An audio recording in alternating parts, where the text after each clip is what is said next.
Okay, and I will turn it over to Marianne, who's going to introduce our speaker for today. Okay. This is Marianne Moore with the Virginia Department of Education. Welcome, and thank you for participating today. It's always fun when you can introduce a colleague, and so I want you to meet Vivian Stith-Williams. She's currently one of our education specialists at the Virginia Department of Education. She provides leadership and coordination of activities, training, and technical assistance to address disproportionate representation of minorities in special education, dropout prevention issues and efforts, disciplinary practices and suspension, and cultural competency and cultural responsive practices for students and staff. She holds a doctorate from the University of Denver, a master's degree in social work from the University of Michigan, and a Bachelor of Arts in Sociology Social Work from Virginia Union University. As Vivian goes through her presentation, we have some poll questions and some things to ask you as we move along. And additionally, if you have some questions, we'll stop probably right around the time we're doing some polls, and you can ask questions. You can type in the chat box. If you have a question and you're like me and you'll forget it before we stop and ask if there are any questions, go ahead and type it in the chat box, and between Ashley and I, we'll keep track of it, and when we stop and do a poll, we can make sure that Vivian responds to the question. So as we get started, Vivian? Good afternoon. I'm so happy to be here this afternoon, and hopefully I can share some information that you will find of value to you. We want to talk a little bit about what cultural responsivity matters, why it matters, what it is, and in career and technical education or in transition, why does it matter, and how we can incorporate it into what we do. Miranda, I think Vivian needs to have control so she can flip the slides. And she's with me, so it would be Marianne and Vivian. Yeah, I did make you guys presenters. I don't know what. You guys are presenters. You should be able to. Do you see the arrows at the bottom left, Marianne? Okay. Okay, we got it. Sorry. Culture is No everywhere. problem. And it's real important that we think about that. Each person is culturally unique. People have both personal identities and group identities. And there's diversity within the culture, and that's also important. Because when you think about it, everything and all of us are culturally alive and culturally involved in every aspect of our lives, and we don't often think about it in that context. So this is our first poll. So please take a moment and respond to the questions.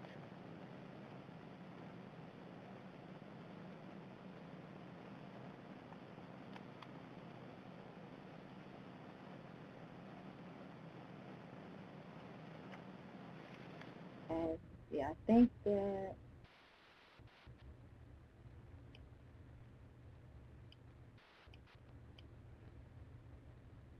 I mean, it's split. What's the related service? Okay. It looks like that's in teachers. Oops. Right. Related service provided right now is the biggest group. Yeah. You want to say anything about that? Okay. So we move on. Thank you for responding to the poll. Can you all see, can they see the poll, Miranda? Yes, on the right-hand side, they should be able to see how, the vote. Yeah. Okay. It sort of looks like we don't have so many educators, I'm guessing because they're trying to take vacation, knowing that they come back to work in August. But it looks like we have a few more. Oh, it's changed again. Yeah. More service provider, or about the same number, it looks like, of yeah. service providers. So it's sort of even. And no parents, but we do have some other, and I think maybe Aspire might be the other, or no, they're a related service provider. So I'm not sure who other might be, but maybe if you want to type in the chat box, if you don't think that you fit in any one of the categories we provided you, you could put it in the chat box.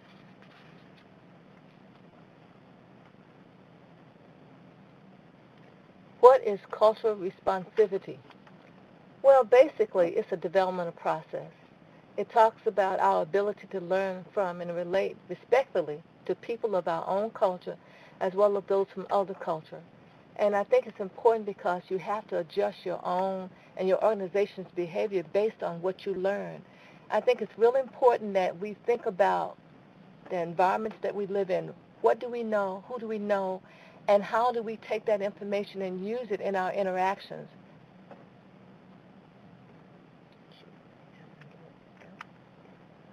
Poll question number 2 is, have you had any training in the area of cultural competency or cultural responsiveness in the past?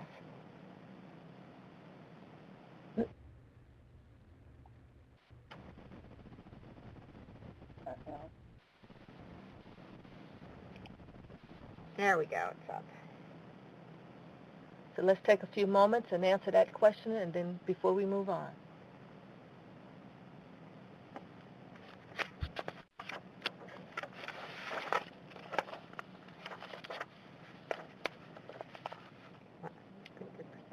Mhm.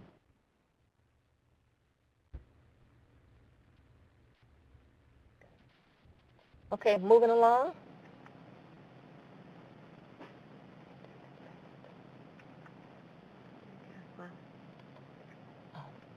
Okay.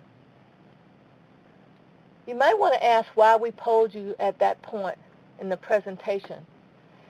And I think we polled you because it's important to understand that cultural responsivity is an ongoing process. It involves exploring and honoring your own culture while at the same time learning about and honoring other people's culture. And because we're living and spending time with other people on a daily basis, you should be expanding your knowledge base about different people and different experiences.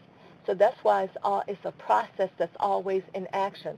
So with that in mind, what are you learning and how are you using that information? Cultural responsivity is not something that you master all at once and then forget. Actually, I'm not sure you ever master it. I think it's really an ongoing process because you have to cultivate an open attitude and be receptive to acquiring new skills, exploring and honoring your own culture while learning about and honoring other people's culture. I'm always learning something else all the time about my background and my family's background and about my grandparents and stuff that I didn't, the stuff that I thought I knew, but some relative that I spent some time with will tell me something that I did not know, and it makes my family background and that cultural experience so much richer, having that conversation and acquiring that information. Cultural responsivity is a set of congruent behaviors, attitudes, and policies that come together in a system, agency, or among professionals to work effectively in cross-cultural situations. Basically, it's not just talking. You got to walk your talk because you have to be prepared to look at your policies, your practices, and your procedures so that you'll know that what you have is really consistent with what you're doing is consistent with what you're saying. I think it's not uncommon for businesses and organizations to have a set of policies and practices in print, but their behaviors and their actions sometimes are inconsistent with what they say. So it's real important that you examine your written policies and practices, but also look at your organization and your individual behavior and see if they're consistent. And if not, to examine it and to work towards developing consistent policies and practices and behaviors. Cultural responsivity is having the capacity to function effectively in cultural contexts that differ from your own. And I think part of that also is having a working understanding and a fluid understanding of what your own cultural context is, not just one-dimensional focus of culture. Developing the ability to be culturally responsive, like I said earlier, is a lifelong journey that is both enriching and rewarding. But your attitude about the cultural experiences that you are part of can make that experience very fun as well as rewarding.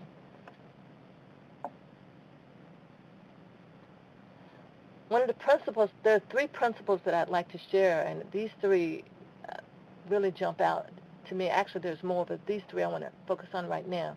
That there is no checklist of behaviors or beliefs that describes a particular culture, because each person's experience of their own culture is so different.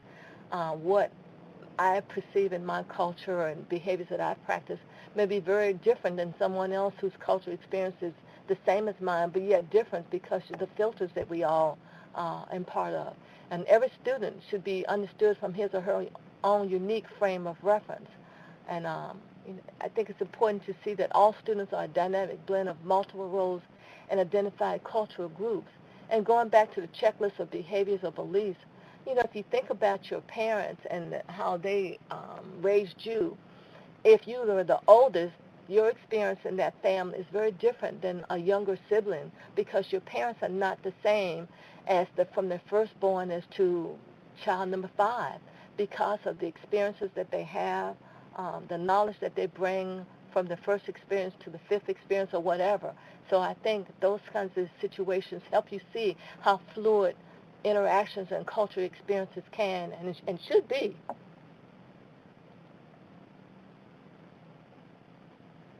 The rationale for cultural responsivity. It looks like our slide may be a little bit off-centered. Let's see, can we learn and see it? But basically, I think the reason why we're talking about cultural responsivity is because of the shifts in the demographics in our population. We're becoming I'm not sure I like the melting pot terminology or a comparison. I see it more as a salad bowl or as a quilt where you put in a tapestry where you put the different colors and combinations and textures together, and none of them really lose their identity, but they all make a very unique picture. And I think, and culture influences all aspects of our environment. And then we look at our teacher composition versus our student composition. That's in process and changing. Most of us have had a limited preparation in educating a more diverse student population, so therefore we have to expand our knowledge base to be able to better serve the students that we're to teach. We're going to want to gain a greater appreciation of diversity issues. We have an ethical responsibility to look at culture and to better understand different groups of people that we experience.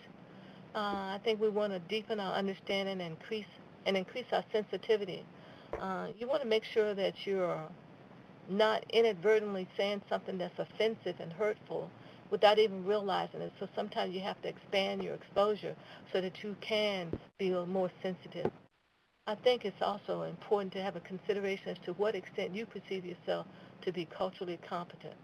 I think I'm culturally competent, and then something will come up and it's like, oh my goodness, I still have a lot of growing to do, and I'm sure we all have a lot of growing to do in this area because the whole concept is so fluid, and our whole cultural experiences are fluid that we have to stay abreast and keep our eyes and ears open for new opportunities to learn and to grow.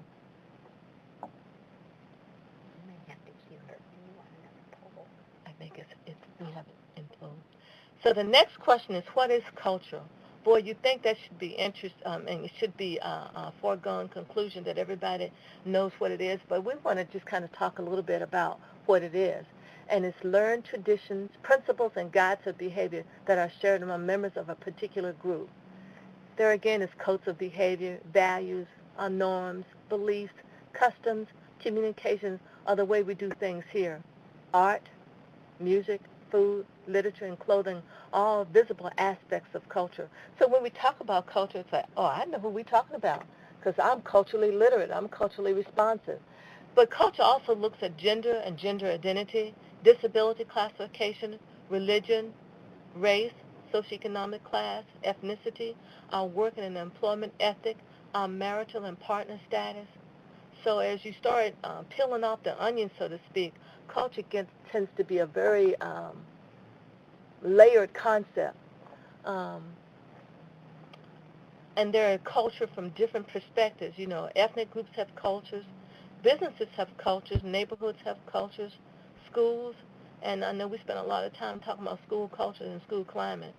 And it's also important that culture is dynamic and it changes over time. And each person is a member of many cultures. As you look at the list that we just previously highlighted, think about the number of different cultures that you're a part of at any given time and how those cultures interconnect and interrelated day in and day out. And then you think about the other aspect of culture, which is what we're going to talk about here, the iceberg concept of culture. A minute ago, I think we were talking about the things that you see and that we just kind of take for granted when you talk about culture. When we look at the iceberg concept of culture, and I know this image is a little dark, but if you kind of sit up, you can see it a little bit better. Look at what 10% is on the surface, and that's the folk culture, the cooking, the dress, the music, the dance, and the drama, arts and literature, probably the more visible aspects of culture that we tend to be aware of. But man, look at what's below the iceberg. That's stuff that we really probably don't spend a lot of time thinking about and talking about, but that's the part that really can create some tension in groups and things that you really don't think about that you learn about, or that's part of who people are that you really maybe don't discuss. And if you look at the concept of culture in terms of what's under the iceberg, so to speak, you look at decision-making, your child-rearing practices, your relationships to others, your conceptions of cleanliness, justice, beauty, status, eye contact and body language, the nature of friendships, all of those aspects of culture are kind of hidden from our view. But think about all of us, when you walk into a room, you bring all that stuff with you. You don't check it at the door.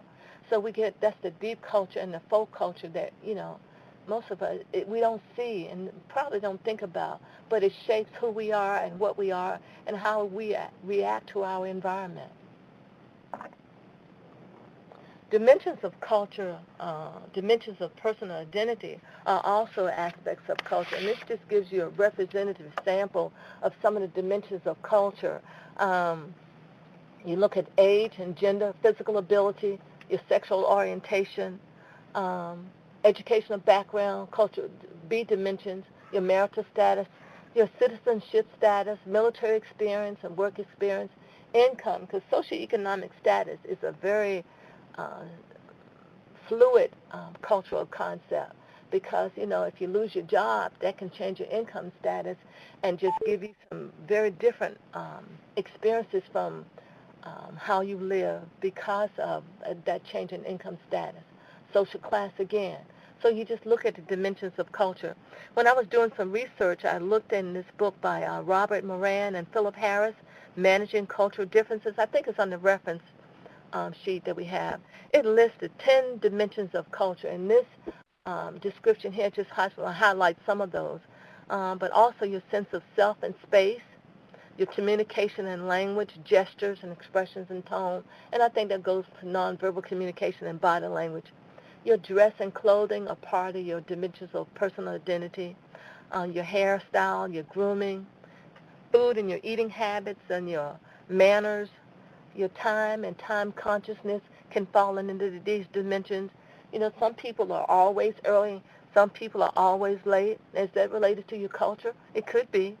Your relationships in terms of your family, your age, gender, kindred, status. In some cultures, family, extended family includes a lot of non-connected members, but they're aunties and uncles that are kind of adopted informally, and those persons can be part of your informal network. So when you look at things, those guys are included. Vivian, somebody in one of the other rooms said that you're a little hard to hear. You may need to sit a little closer to my phone. Oh, okay. Sorry about that. Valuing culture and ethnicity. I think it's real important that when you think about it, all of us identify by our cultural experiences and our cultural identity. Your religion, your culture, and ethnicity are not just facts about you, but they are central to your self-definitions. People are not just persons who happen to be Christians or women or African Americans. Those characteristics are just kind of part of me. I can't separate. I can't step away from being an African American woman. So I think it's real important that's just kind of who I am. So if people are Christians or women or African Americans, then one reason that we look at and respect the cultural piece and the diversity piece is because if you reject that part of me, you're rejecting who I am. So, and you want to acknowledge people and to uplift them for who they are. And you want to acknowledge their worth and not deny their self-worth. So you want to make sure that you're not just being, it's almost like being dismissive when I treat everybody the same. Well, I'm not the same. I want to be acknowledged for my uniqueness and for my identity. And I think that's why when someone said, like sometimes classroom teachers would say, well, I treat all of my students the same. Well, I understand your intent, but if you think about that what you're actually saying is that you're not recognizing the uniqueness of that individual student, and that may include that student's learning style. So I think that's why valuing culture and ethnicity is so important. We're supposed to have the polling question. Okay, just tell her to put up the next poll. Can we put up the next poll question, please?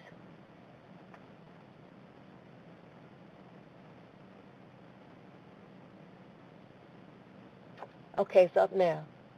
Have you had any training in the area of cultural competence or cultural responsiveness in the past? And it seems like a lot of people have. Oh, oops. Sorry. Are we okay? Yeah. All right. Now what we're going to look at is Mason's cultural competence model, and it just highlights where some people may be on the spectrum of cultural competence. You start out with cultural destructiveness, and you can move towards cultural competence. And cultural destructiveness really is a refusal to acknowledge the presence or the importance of cultural differences. And that's kind of like what I said a minute ago. Well, I treat all of my students, I treat everybody the same. Well, that's not necessarily the best way to approach it, because that way you suppress the uniqueness of people. Differences are sometimes punished and suppressed, and schools may endorse the myth of universality, and that is a myth. The next is cultural incapacity. The individual or organization chooses to ignore cultural difference. No attention is devoted to supporting cultural differences, and it's like, okay, we're just not going to do anything about it. The emphasis may be on the cognitive growth and the maturity of youngsters instead of addressing the issues of cultural awareness. And there again, you have to know who I am in order to know how to teach me and how to instruct me and how to support me in my learning style or in my transition from going from high school to college to work or whatever my options might be.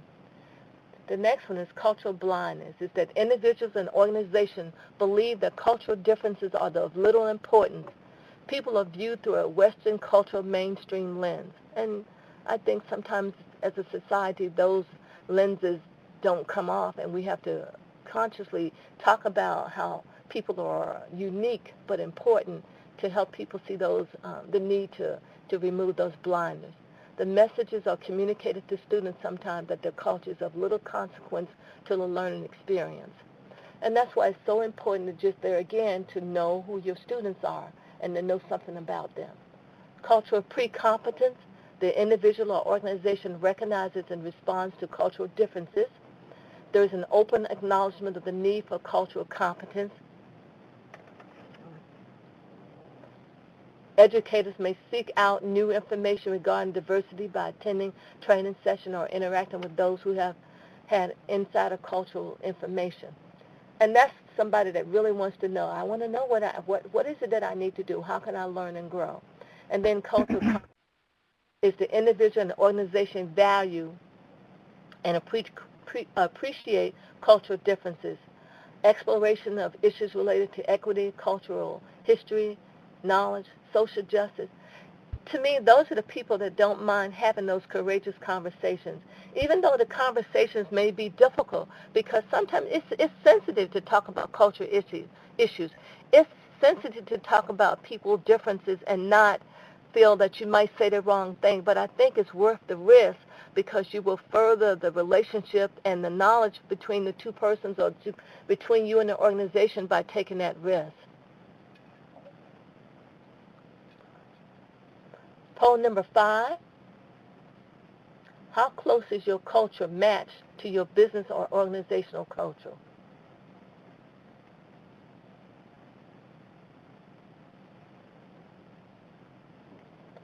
So let's take a few minutes to think about that and answer those.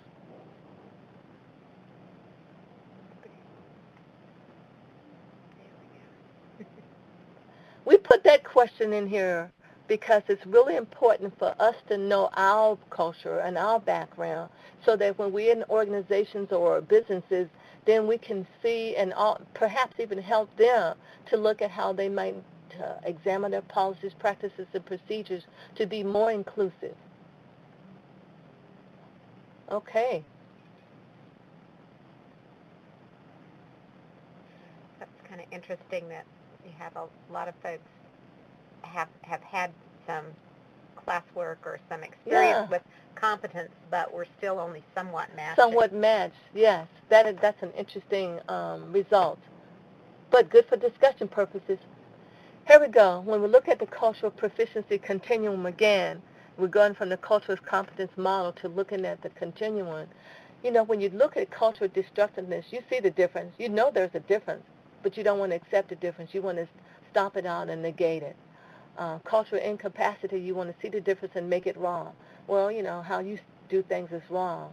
And that really discounts the individuals, and especially that's difficult when you're trying to help students and to, in terms of the educational system.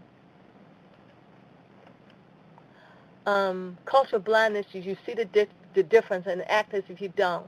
Acting as if cultural differences you see does not matter, and we know it matters. It has to matter. Just because you want to discount it doesn't mean it doesn't matter. Cultural precompetence, you see the difference and you respond inadequately. Recognizing that lack of knowledge and experience and understanding of other cultures limits your ability to effectively interact with them. Well, sometimes I think in your cultural precompetence, you take a little bit of knowledge, and unfortunately, knowledge can be power, but knowledge can be dangerous when you're not sure how to incorporate that knowledge into an experience that's more broadly based than your experiences. And that's why it's important to talk to other people and bring in professionals and to expand your knowledge base before you step out there trying to respond when you're not sure how to respond. Competence is see the difference, understand the difference that differences make, and you start interacting with other groups in ways that recognize and value their differences, and that you're inclusive all around. Cultural proficiency is the goal.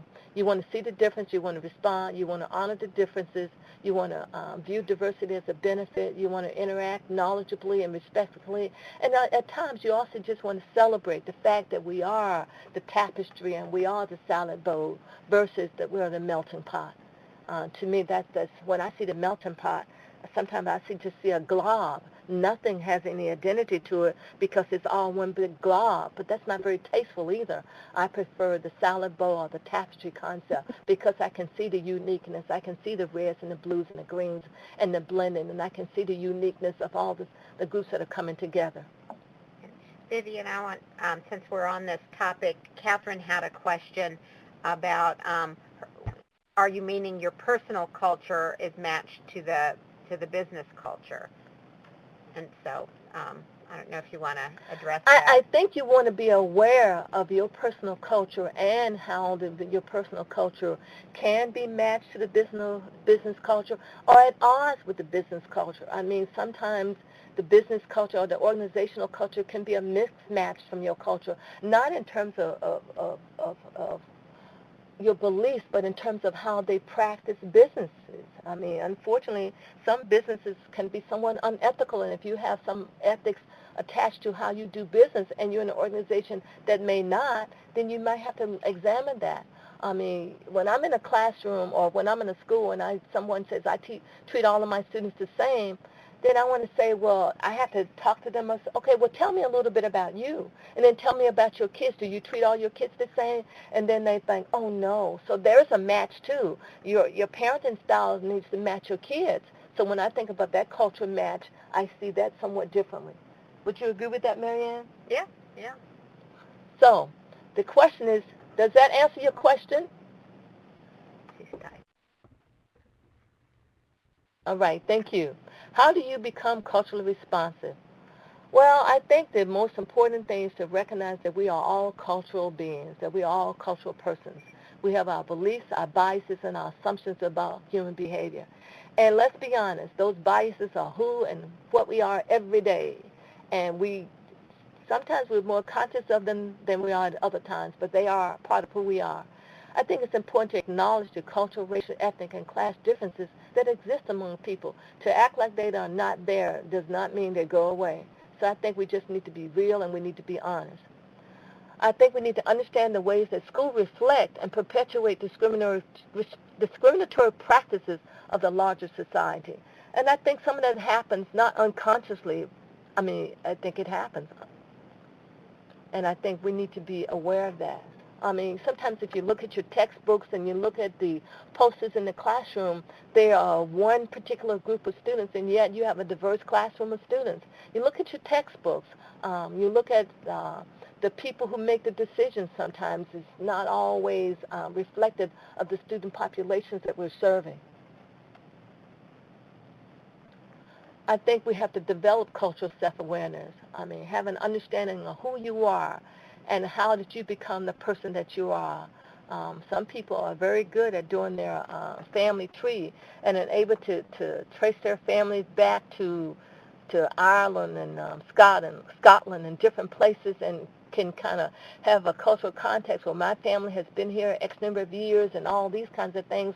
Some families can, but they still have a rich cultural context, and I think it's important to know that. I think we also have to appreciate the value of diverse views. We don't have to agree on everything. We just need to be respectful of the differences that we bring to whatever the conversation may be and listen to those diverse views. It's real critical to avoid imposing your values on others. Right now I have sister locks, and that's my hairstyle, but that doesn't mean that I expect you to appreciate or to even acknowledge that I have sister locks, because you may value a very different approach to how you wear your hair. I'm all for that, but I don't think I want you to impose your values on how I wear mine or any other aspect of who I am. I think as we look at this process, there's 4 focus words I want us to kind of keep in mind. Validate is that, you make legitimate that what the institution and mainstream have made illegitimate. You affirm, you're making positive that which the institution and mainstream media have made negative. And you build, make the connections between the home culture, the language, the school culture, the language, through instructional strategy and through activity. And you bridge. That's giving opportunities for situational appropriateness or utilizing appropriate cultural and linguistic behavior. And I want to just use one example of something that has cross cultures, so to speak, when I'm talking about these 4 words. When rap music first came out, rap music was considered pretty much an African American phenomenon. Well, now if you look at rap music has been validated from into the mainstream. Rap music has been affirmed in the mainstream culture in a lot of different ways. We have built on the connections of the home culture and the language and the school culture in terms of rap music, and we have found that as a bridge to different communities that's connected, communities that normally would not be connected in the 21st century, but rap music has done that. And you also, I don't know if you noticed, but rap music is universal. In England and Asia and other countries, rap music is a big phenomenon that everybody has kind of grasped and gravitated to. So that has crossed the cultural bridge, so to speak. So as we look at this, it's real important that you check your filters. Where are you getting your information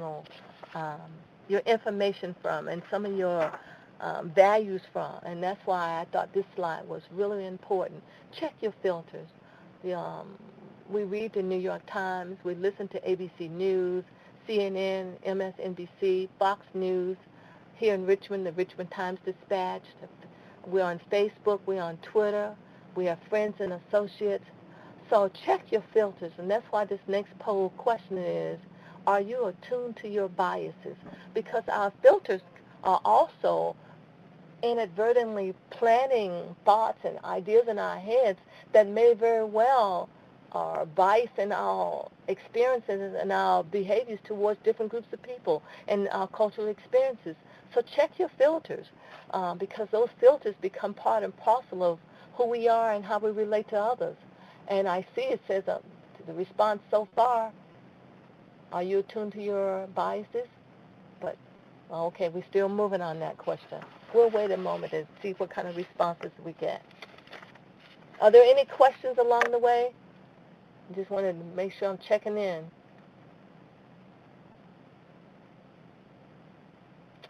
Okay, let's move along.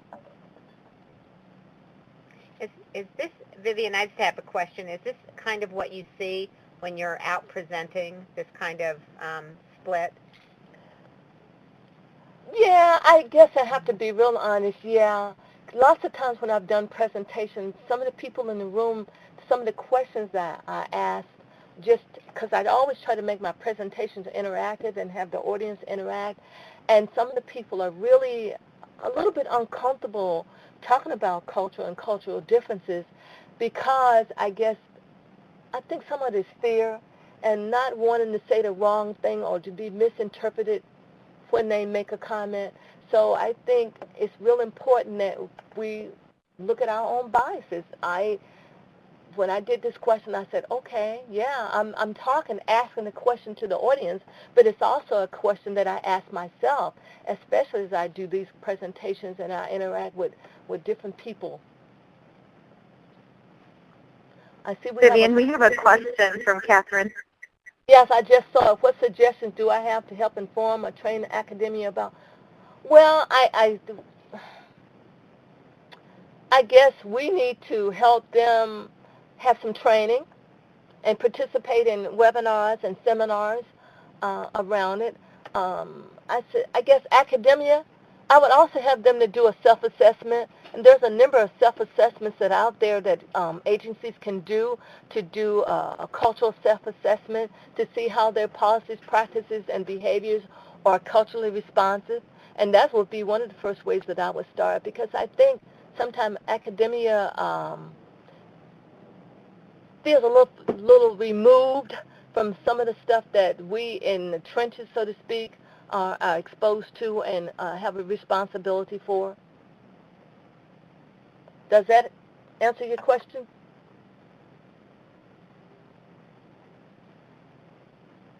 All right, thank you. We're moving right along. Okay, now we're going to talk a little bit about culturally responsive practices. We good? Yeah. Okay. I think the most important thing is to provide services that acknowledge that culture is central to learning and encouraging students and others to learn by building on those experiences, knowledge, and skills you bring to your classroom, group, office, or meeting. None of us are blank slates, so to speak. So I think you need to do a little survey of the people that are around you. Who are they? And what are their needs, and what experiences have they had that might help enrich your organization or your classroom or your experience. I think your service providers need to be aware and respectful of the importance of values, of the beliefs, traditions, and customs, and the parenting style of the children and families and the staff people that they serve. I mean, sometimes it's amazing. You don't even know about your staff people, and I think it's real important that you know your staff people, because then they have their service providers, but they're individuals first, so know who they are. And if you are sensitive to them and their needs from the cultural perspective, then that'll help you with the people that you serve. I think educators and other staff have to be aware of their own culture and how they bring their cultural values and their interactions to the classroom. And that takes, you have to take that into account in terms of how you plan instruction, how you lecture, who you called on, your presentation style, your expectations, your level of expectations, and, what do you expect? If you have daughters, your expectations for girls may be very different than your expectations for boys because your experience has been with daughters.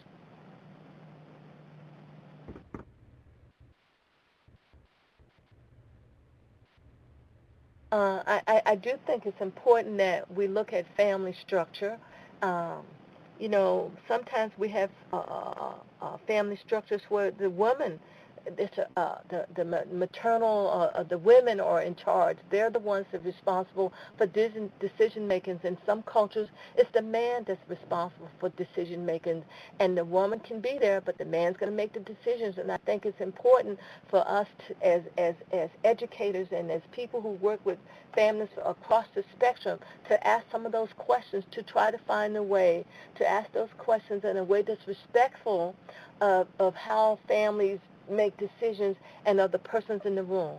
But if you don't know anything about those cultures, you're going to give someone, you're going to turn the decision making over to who? The dad, and maybe the mother, the ones that make decisions, or maybe it's joint.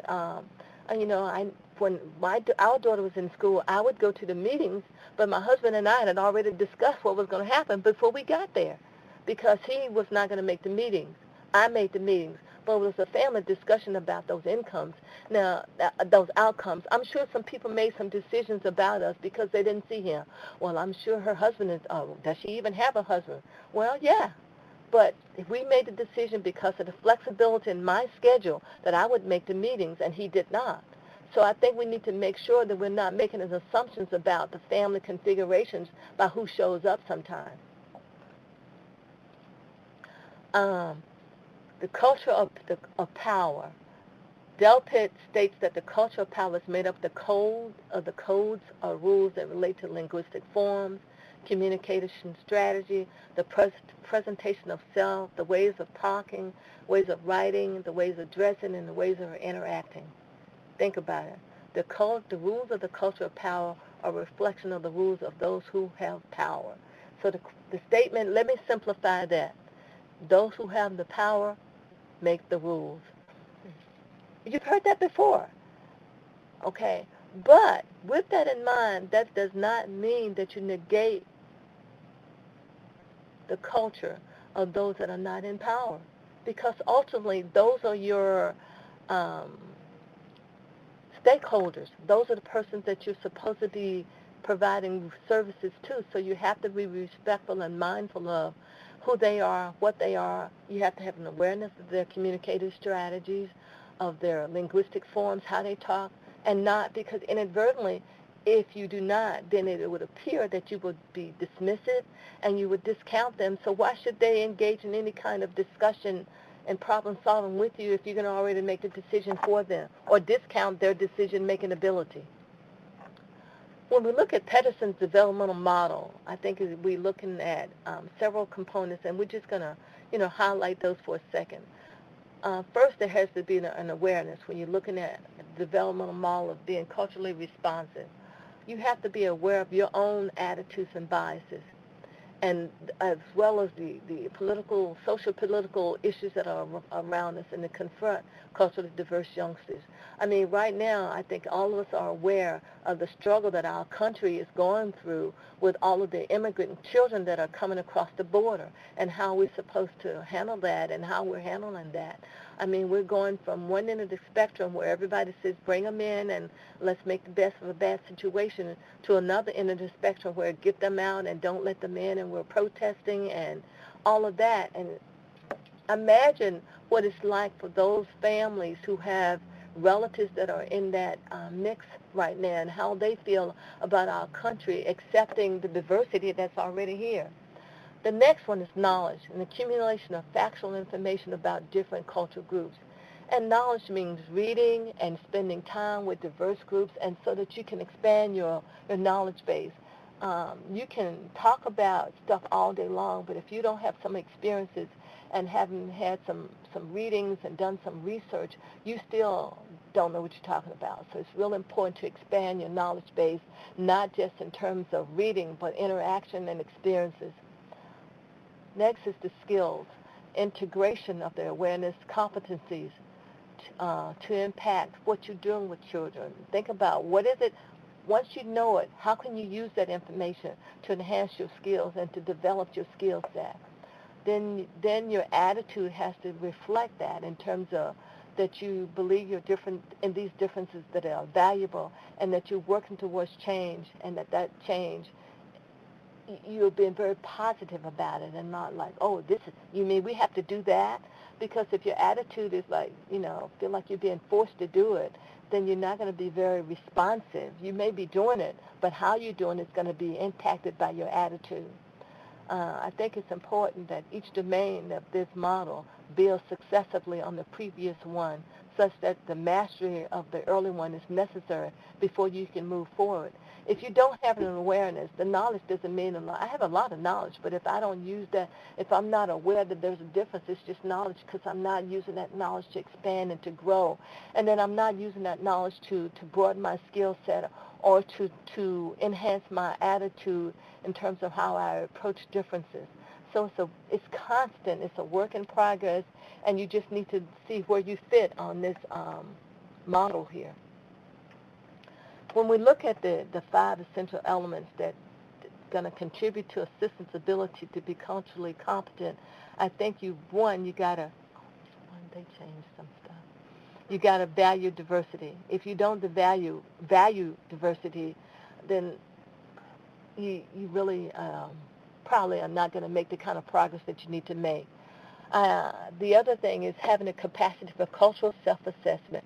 You got to do your work. You got to assess your own strengths, your own weaknesses, your own experiences, so that then you have a better idea of where the areas you need to grow and how that growth can then help enhance how you do work. And then you have the consciousness of the dynamics inherent when cultures interact. Sometimes cultures interact and it's an explosion, and sometimes you don't even see it because it's such a smooth transition, because we are more alike than we are dissimilar. I think that's why sometimes you can see the dynamics of it being explosive and sometimes it just happens. Institutionalization of cultural knowledge. Well, once you know what's out there and once you acknowledge it and value it, how do you make it part and parcel of how you do business? And that's when you look at your policies, your practices, your procedures, particularly your hiring practices and those kinds of things. And then you move toward developing adaptations to how you deliver service to your clientele that will help to reflect and demonstrate your understanding between and within cultures. And I think there again, it goes to your attitudes, your policies, your structures, your services, your policies, your practices, all of those kinds of things. And, I can't repeat that enough. We're going to look at it, the provision of culturally competent services in the school setting, for example. And I think you need to start with the policy-making level. Because if you don't have culturally competent policymakers, then your policies, practices, and procedures are not going to be reflective of that, because you have not started with the people who help write the policy. You have to look at your board members and make sure that they're reflective of the community and that they have diverse opinions and diverse viewpoints. You have to actively recruit multi-ethnic and multiracial staff. I mean, if you don't go looking, they're just not going to come knocking on the door. And you have to make a conscious effort to look. You have to provide ongoing staff training and support and for developing cultural competence. You can't do it we did our cultural competency training in 2005, so we're done. Well, no, that's not good enough. I think it's important that we develop, mandate, and promote standards for culturally competent services. It's not one size fits all, and it's not once you're done, you're done for the next 10 years. I think we have to insist on evidence of cultural competence when contracting for services with our vendors and with our people that do work for us, our consultants and those different people. We have to nurture and support the new community-based multicultural programs. Lots of times that means you might have to get out of your building and go into the community and kind of see what's going on out there, and then use those resources to help you bridge what you're trying to do and help spread the understanding, help to spread the information, and have to expand your pool of people that may then impact your decision making. engage in and support research on cultural competence, support the inclusion of cultural competence in your provider licensure and certification examinations. I mean, some of this is like, it's not new stuff, but if you don't do it, it's new stuff. Support the development of culturally appropriate assessment instruments for psychological tests and for interview guides. I think in the past, we've got a one-size assessment, or so it seems a one-size assessment, and sometimes those assessments don't really measure what your students know. I just remember taking some tests, and I looked at some of those test questions and stuff. It was stuff that I had to learn, but at the time I didn't necessarily know, and that didn't mean I did not was not smart or intelligent, but it was not testing my experiences. It was testing experiences that I had not had. Now, once I had those experiences and then I took the test, it was a whole different ballgame. I mean, when I took the SAT test, my scores were in the toilet. I'm so embarrassed to talk about it, but I graduated from college with honors because the test did not really measure my full experiences. And I think that's true of a lot of students and a lot of people that we encounter. When we look at the administrative level, we really want to make sure that we include cultural competency requirements in our job descriptions, and then discuss the importance of cultural awareness and competency with potential employees. And I mean, I think we just need to make sure that our hiring pool represents the student bodies that we're educating, and the staff that we work are reflective of the larger society. Ensure that all staff participate in regular in-service cultural competency training regularly. And that doesn't mean, every 5 years. I mean, promote programs that respect and incorporate cultural differences. Consider whether the facility's physical plant, hours, and the staffing are accessible, and whether its physical appearance is respectful of different cultural groups. There again, I mean, sometimes I know I've gone into my doctor's office and then looked around for magazines that were diverse, and I did not see it. And so what I decided to do, I'll take the magazines in myself, and all I had to do was drop a couple off, and and then talk to them about that. Sometimes people just don't think. I mean, when I look around and the clientele does not match the staff, then I think then the staff needs to have a responsibility to look out and figure out what do we need to do to make the clientele more comfortable and to show that we're respectful and responsive.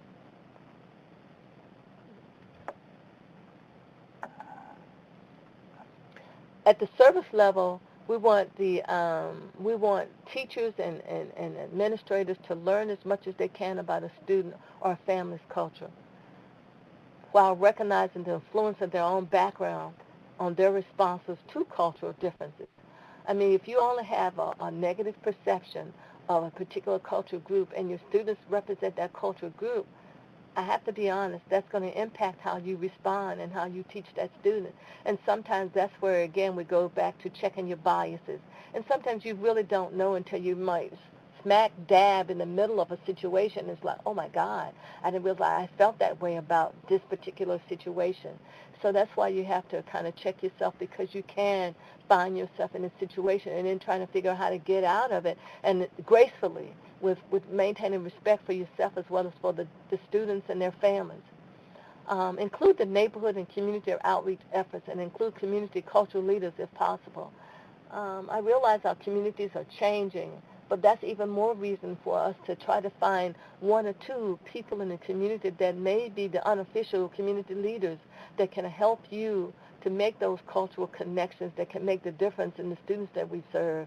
I don't care what level that is, at the college level, at the elementary level, at the preschool level, because it's the same. We have kids that get to college, but somehow they don't graduate from college. They graduate from college because sometimes college is not connected to their experiences, and there's no one in the college necessarily that's reaching out and trying to understand how to make this student feel connected. I remember when I left high school, I went from a predominantly white high school to an all-black college. But boy, was that it wasn't a culture shock for me. It was what I needed, because my high school experience had been the culture shock, where I was treated very, how can I put it mildly, discriminatorily. in ways that impacted me for a long time. So when I had that all-black experience at Virginia Union University, in terms of the student body, not the staff, it was just a very challenging experience and a very positive experience for me because it helped me to see, it did a shift, a paradigm shift in terms of how I viewed myself and how I viewed the world. I think that when we talk about cultural competence, I think it's really important that we help the school people expand the definition of feeling connected. If you have a child with a disability, I think you have a responsibility to help the school to go in and ask questions to help them. And perhaps you might be the one to help start a club or promote something that's different, because sometimes those persons may not know how to do it. I think sometimes you have to be the, what's the word I want to use? Let me find the way. The tree shaker. I was going to say the match that lights the fire. Or the match that lights the fire. Or the one that shifts the paradigm. How about that? The one that shifts the paradigm. I remember having to, for my own daughter, I felt that I had to represent African American parents on her school board. Let me just put it out there, because the school board in her PTA, not the school board, her PTA was all predominantly working, non-working women who happen to be white women. And I'm like, that's okay. I don't have a problem with that. However, my daughter's at this school, and I felt like I had a responsibility to be involved with her PTA because to represent a different perspective.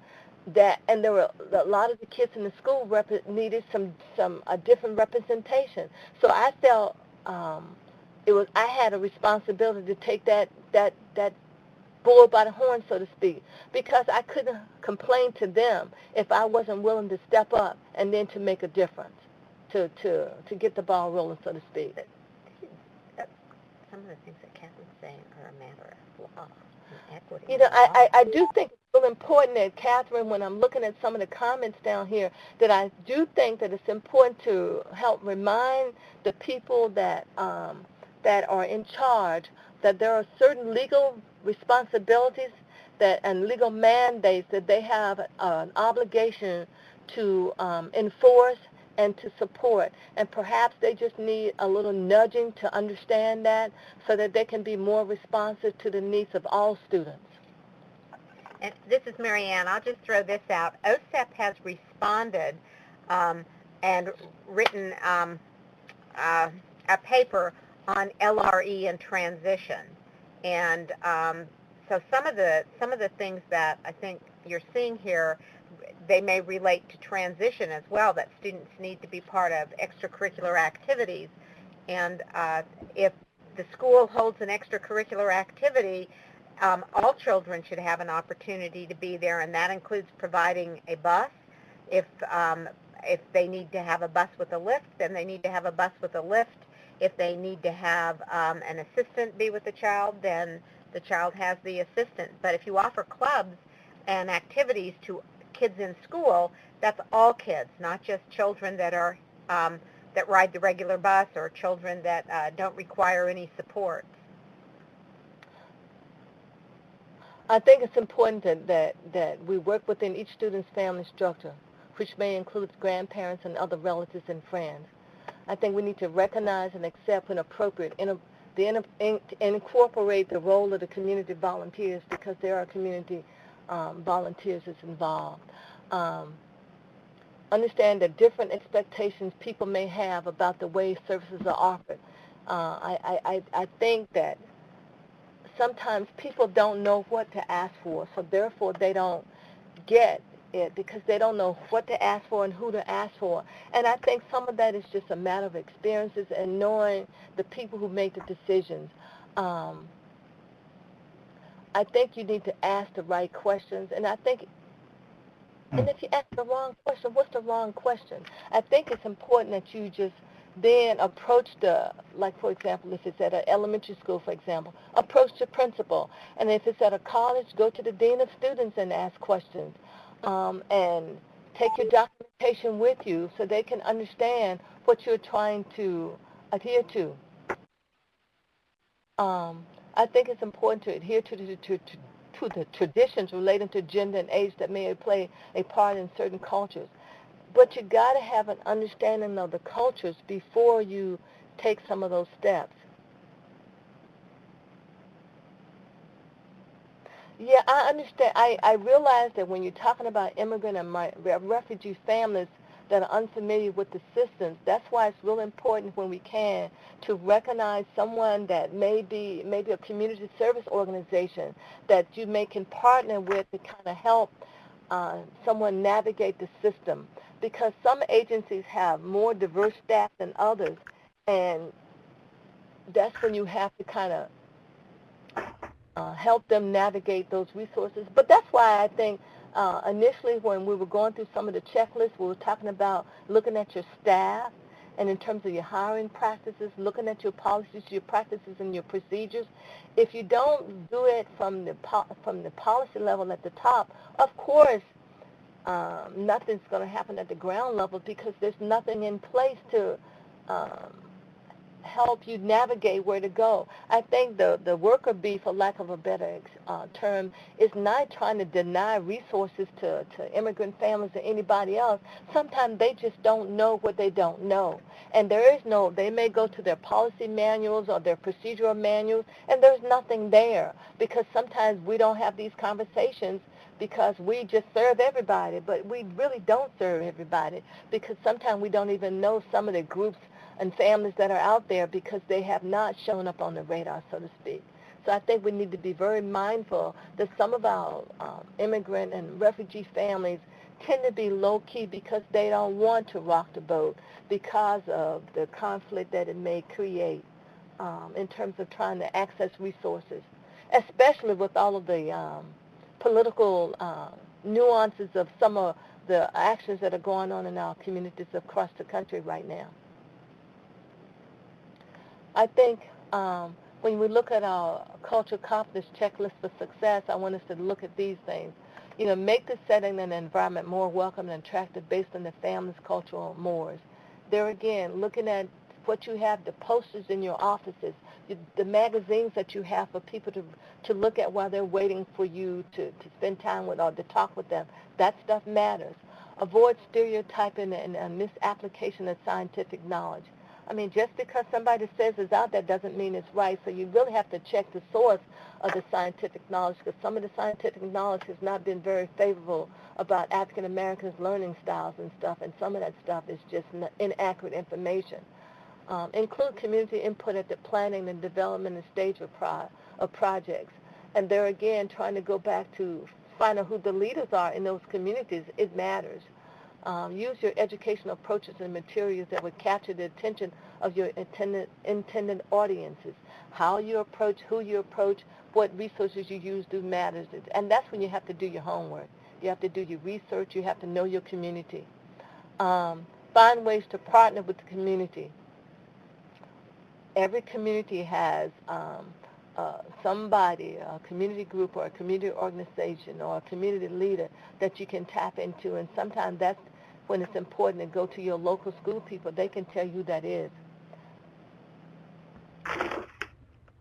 Oh, okay, when you're talking about literacy and health, yeah, literacy and health, I think one of the most important areas that I've found some information on cultural responsiveness and cultural competence is in the field of health.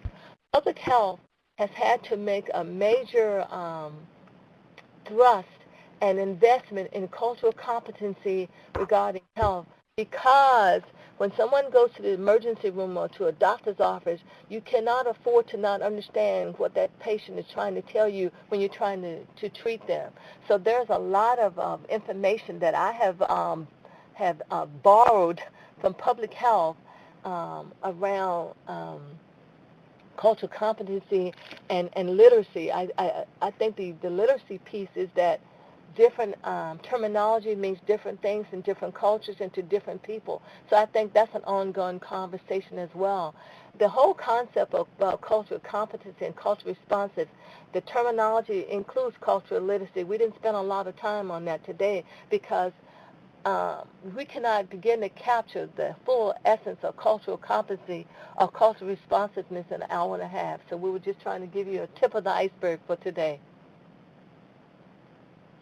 I think we need to find ways to partner with the community, as we said a little bit earlier.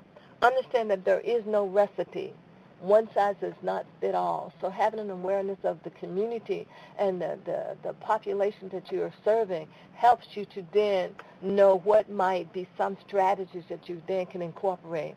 I think you got our staff that reflect the client population as much as you can. And understand cultural competency is continually evolving. Be creative in finding ways to communicate with populations, different population groups that have limited English-speaking proficiency. I remember when I worked for the Georgia Department of Labor, we would go online and do Babelfish for translation services because we all were not competent in the different languages.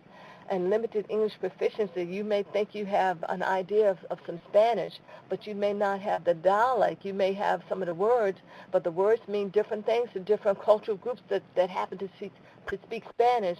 So one, you may think that you're helping one group, and in the other group, the same terminology may be perceived as insulting. So you definitely got to know what you're talking about, because otherwise you make the situation much worse instead of trying to make it better. There's 6 domains of the cultural competence service delivery. Talked a little bit about. No, we haven't talked about that, but let me just highlight those very quickly. Legal and ethical issues, there again, knowledge of the local, state, and federal laws and regulation and awareness of litigation and understanding of the ethics and advocate for public policy and educational law. And I think that goes back to some of the other comments that we had earlier about serving students with disabilities and them having access to certain programs after school. There are legal and ethical issues in that regard that need to be addressed. School culture, educational policy, and institutional advocacy. You got to know the aspects of the organizational culture that promote achievement and mental health for culturally and linguistically diverse students.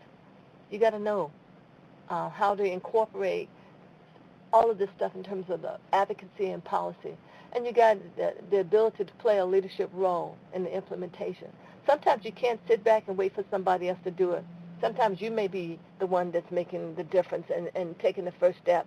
And arm yourself with some knowledge and with a support system and go forward. When you're looking at the psychosocial, psychoeducational assessment, I think it's really important that we're looking at different assessment instruments and not just using one instrument, because we have to make sure we're looking at the environment and social issues, language development, racism, second language acquisition, acculturation, educational history, and the quality of the educational program, and of course the socioeconomic status. All of that is real important when you're looking at the psychoeducational assessment. And then also understanding that norm tests may not be a valid measure for English language learner due to the inappropriateness sometimes of the norms and the scores that reflect English proficiency. I think it's important to know that sometimes those tests are not necessarily the best. You have to look at various assessment instruments. SES is for socioeconomic status, and acculturation is in terms of how you are learning and acquiring and using your knowledge base. Academic, therapeutic, and consultative interventions, skills in multicultural counseling and cross-cultural consultation, knowledge of multicultural education, English language programs, school culture, and school staff. One size does not fit all. Who do you talk to? Who would you refer the family to for additional support? You have to have some understanding of that. Working with interpreters. Some school divisions have, like, if you look at the school divisions that's in Northern Virginia, for example, they have sometimes 80 to 100 different languages that are spoken in individual schools. So they have had to translate some of their documents into more than one language.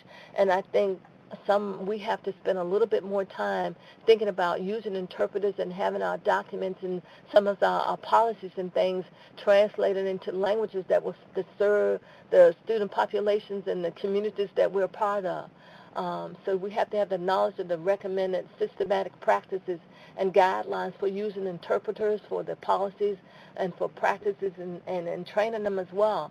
I know one of the things that we had to be very helpful or responsive to when I worked for the Department of Labor is that making sure that the parents didn't bring their children along to translate for them, because and I'm sure in some school divisions that may have happened early on, that because the parent doesn't speak the language, the parent would keep the child out of school to take the child to help them translate when they were trying to conduct business. And that creates a whole new dimension of problems for the family because it changes the power dynamics. The other thing is then the adults are giving the child adult responsibilities, and that's not that child's place. And especially from a cultural context, it's really be important to know that. And then the last one on this is research. Knowledge of research related to culture and language issues and the ability to conduct research that is sensitive to cross-cultural issues.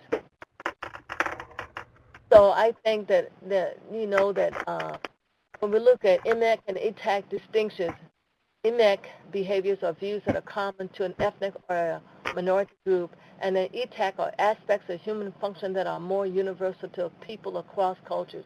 Just having an awareness of research and doing your homework and knowing that different groups have different ways of communicating, and sometimes you may be perceived that you may try to pick up something and use it, and may use it inappropriately because you don't understand the cultural context, but you heard it, so you thought it was cute. Well, I think we have to be very mindful of what we say and when we say it and how we say it and the group that we say it with if we don't understand the context of the language or the experience that we're trying to grasp.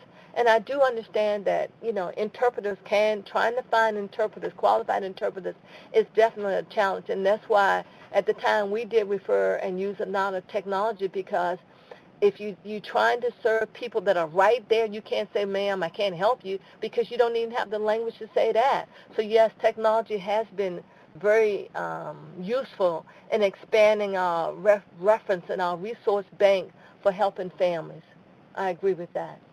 At the end, we do have some references that you can kind of refer to, because we just want you to be prepared to expand your knowledge base, because it's important that we integrate our cultural knowledge, that the knowledge that we develop has to be incorporated in every facet of what we do. If we think about it in terms of our school setting, we think about it in terms of our program, our agency, we have to train staff. We want to try to effectively utilize the knowledge that we gain. We want to try to make sure that we're using what we learn. We want to help our administrators to develop policy responses. Materials, we want to make sure they reflect positive images of all people and to be valid for the group use. Yeah, we want to make sure that we fully integrate cultural knowledge that may affect global changes in educational practices.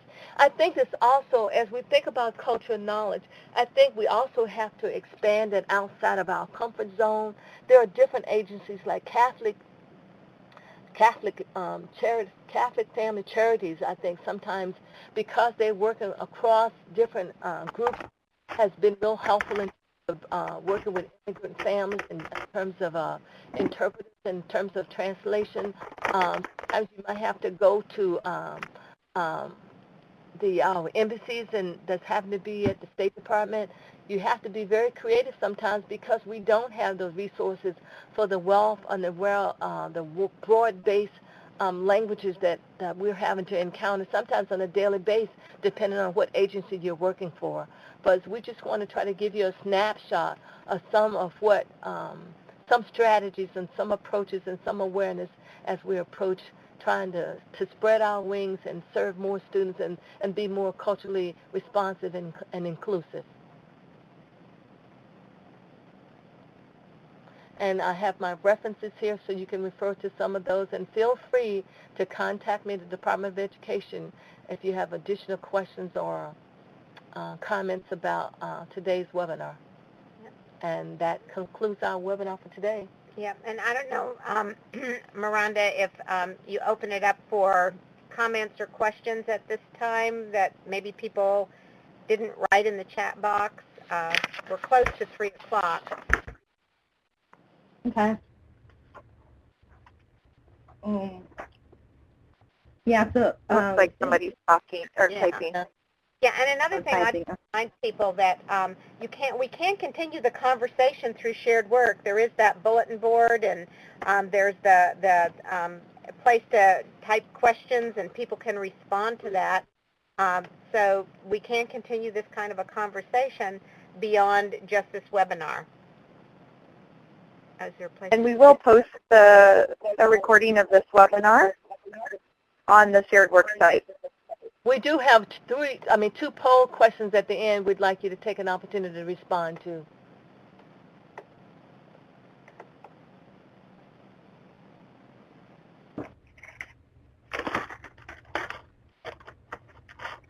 I want to just thank you all for your feedback and for your interest in this topic today.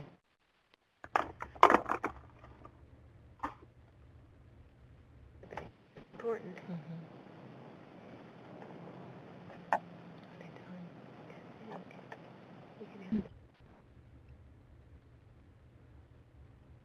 It'll be loaded. I know. Okay.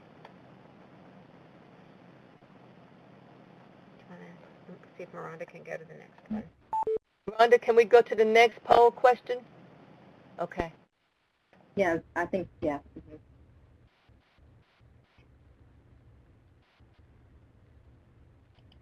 Okay.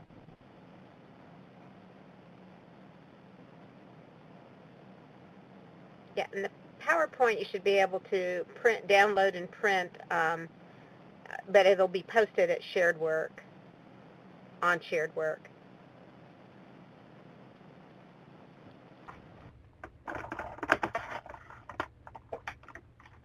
Is your contact information in the PowerPoint? Okay. We can put that up on Shared Work too.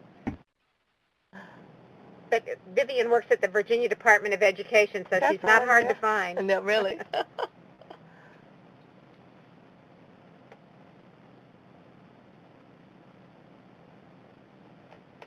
Is that something you can type in a chat right now, or? You could. You want to type it in the chat box, right down here, your email address and phone number? Okay.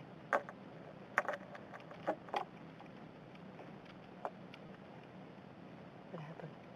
You're right here. You should be here. Go ahead and type what you need to type.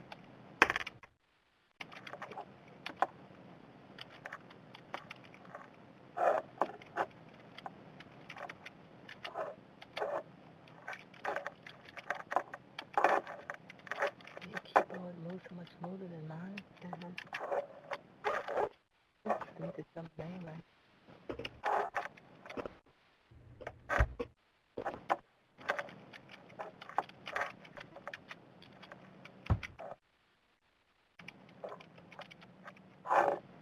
And then maybe your phone number. Get that. Do your phone number.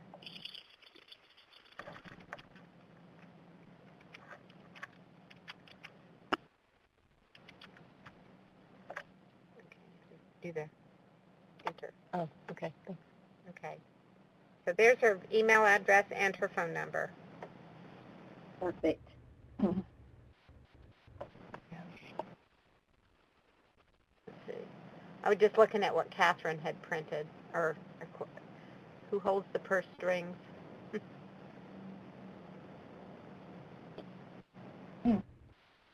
Uh-oh.